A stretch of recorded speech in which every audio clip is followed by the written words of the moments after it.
reading the Bible, and I remember reading about Abraham and Sarah and Isaac and Rebecca and Hannah and thinking, well, why couldn't that happen for us? And so we just kept waiting and prayed, and every time I would pray, I would hear God say, wait.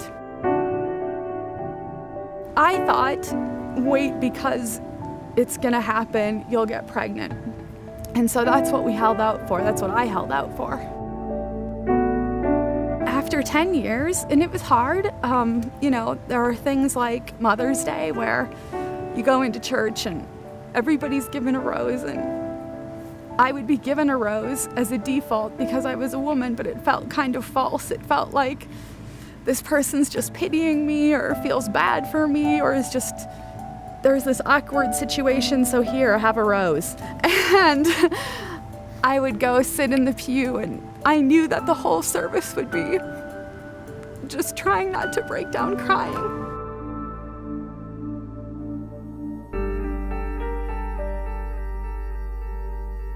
I'm a pastor, and so there was someone in our church who wanted me to be part of their adoption of a child. And I said, well, absolutely, I'd love to come alongside and help in this ceremony and bring this little one into your family. And that's where we got introduced to Hope and Home. It was humbling, and I have to admit, I was ashamed. Here I'm a pastor in the community, didn't even realize we had this phenomenal foster care adoption agency right here in our own town.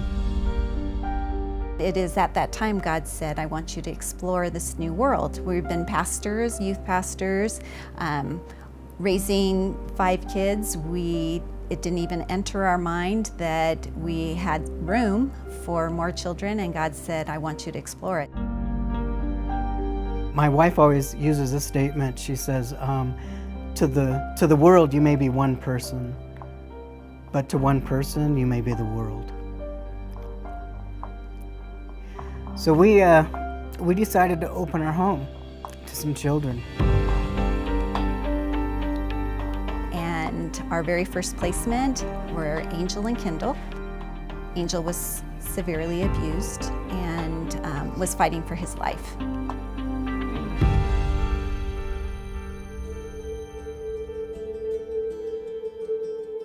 And then all of a sudden, the topic of foster care came up. And the real question with foster care, it was, I think, really the challenge to me. What are you willing to die to? What is God really calling us to? And that's when we started looking at foster agencies and doing research on that. And very quickly, we came to Hope and Home after looking through a number of local agencies. And I remember the night we decided Hope and Home, Matthew had been doing the internet research, and he came to me and said, I know you said you didn't want to do internet research, but I really think you need to look at this agency's website, because I think their vision and mission really lines up exactly with what God has put on our hearts. And I went and looked at it, and I was, this is it. This is the agency we're supposed to use.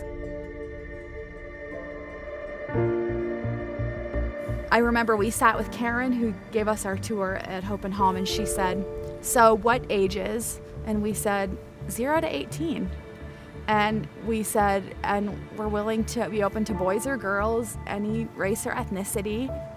One thing we did know for sure going in is we wanted to keep sibling groups together.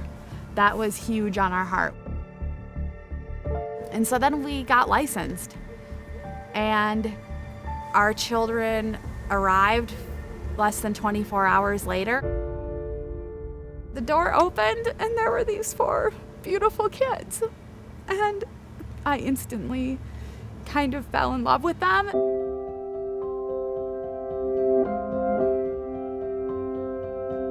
My mom, Farah, she'd answer the door. She's like, hi, I'm Farah. And she was like so energetic and so cheerful.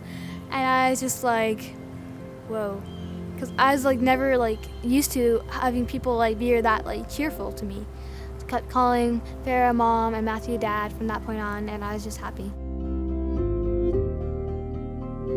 I could not explain how happy I was to be with my siblings, and everything was going to be okay.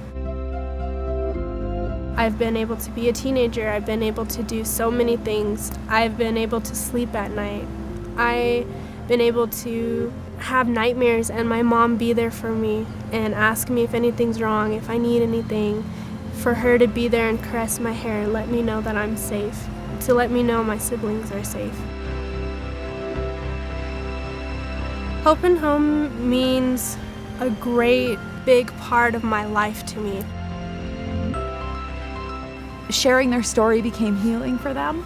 It became part of the healing process. We would hear parts of their story, very, revealing parts of their lives that are reminding us of how serious of a mission this is and how important it is that there is an agency and a community that provides those kind of needs. It was very difficult for me to keep my siblings safe. I would keep myself up late at night. Even if it was a school night, I would keep myself up late so I could make sure that nothing happened to my sisters. We'd get spanked and hit, and we'd get slapped into the floor, get our hair pulled. He would even strangle my brother. He would strangle all of us. And he would say, if you tell your mother, then I will hurt you guys and your mother.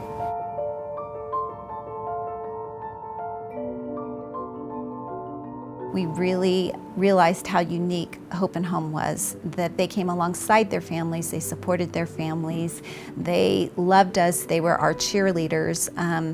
We could not foster alone. We needed a community, and they truly are a community, and we do feel like we're family. When we've had heartaches, they've been there cheering us on, encouraging us, counseling us. It's very well known that fostering in the past hasn't always been looked upon as something that is a ministry, but something that you choose to make money at. That is not the case with Hope and Home. They choose their family very wisely and carefully. We go through training. The training that we had before we became foster parents was amazing. They are friends we call. When we go to the support group every month, we know how to pray for each other. They have incredible activities for the children. They love the classes, they love the teachers. But if it wasn't for a community coming alongside, supporting each other, we as foster parents couldn't survive. I didn't think I would heal from all the abuse and all the trauma that I had been through. If it weren't for Hope and Home, Matt and Farah, and all the love that they've given me, I would not have been here today.